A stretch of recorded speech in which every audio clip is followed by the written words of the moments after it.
Hello बच्चों, let's see the question. कह रहा है कि on mixing liquid X and Y volume of the resulting solution decreases. मतलब जो वॉल्यूम ऑफ मिक्सर होगा वो लेस देन है volume of component X and Y ना, volume of component X and Y. तो अगर मेरे जो डिफरेंट कंपोनेंट होते हैं बेटा, उनसे वॉल्यूम मेरे मिक्सर की कंपोनेंट की वॉल्यूम अगर कम आती है तो नेगेटिव डेविएशन का फॉर्मेशन होता है। किसका फॉर्मेशन हो रहा होता है? नेगेटिव डेविएशन का फॉर्मेशन होता है। इस बात का अपने को ध्यान यहाँ पर रखना है।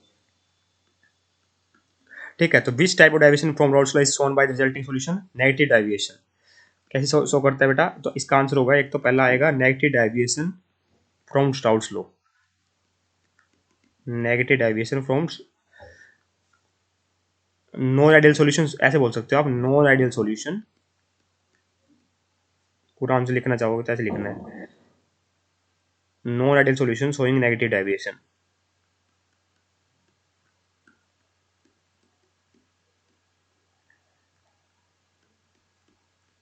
जिसमें क्या होता है, मिक्सर की वॉल्यूम कम हो जाती है as compare to individual component volume. ठीक है।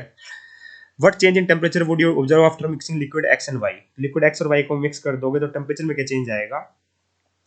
तो देखिए जो बेटा, जब हम क्या करते हैं, जो नेगेटिव डेविएशन होता है उसमें जो ए बी की इंट्रैक्शन होती है वो स्ट्रॉन्गर होती है as compare to A and B, है ना। मतलब ए और इंडिविजुअल जो हमारी, जैसे मान लीजिए एक्स एक्स है, जो एक्स और एक्स के बीच में जो होगी और वाई के बीच में जो इंटरेक्शन होगी वो क्या होगी मेरी, जो एक्स एक्स और क्या होगी, लेस देन होगी एक्स और वाई के बीच में जो इंटरेक्शन होगी उससे। इस बात का अपने को ध्यान रखना है। ठीक है, तो जो एक्स और वाई के बीच में जो इंटरेक्शन है वो ज़्यादा हो जाती है। ठीक है, तो इनकी लोअर टेंडेंसी होती है to escape from solution then the pure liquid.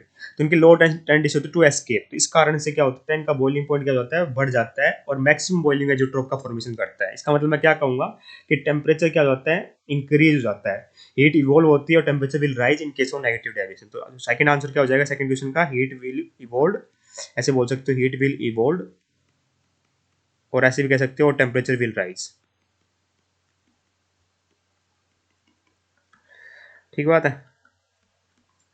तो दो आंसर आगे बेटा, पहला क्वेश्चन का आंसर, पहला आंसर है, पहला क्वेश्चन था कि विच टाइप ऑफ डेविएशन, तो नेगेटिव डेविएशन शो करता है बाय द रिजल्टिंग सॉल्यूशन, क्योंकि volume of mixed is less than volume of individual component. दूसरा क्या बोलना है कि what change in temperature, temperature will increase. तो आंसर आएगा दोनों, है ना। तो I hope you got the answer. Thank you so much.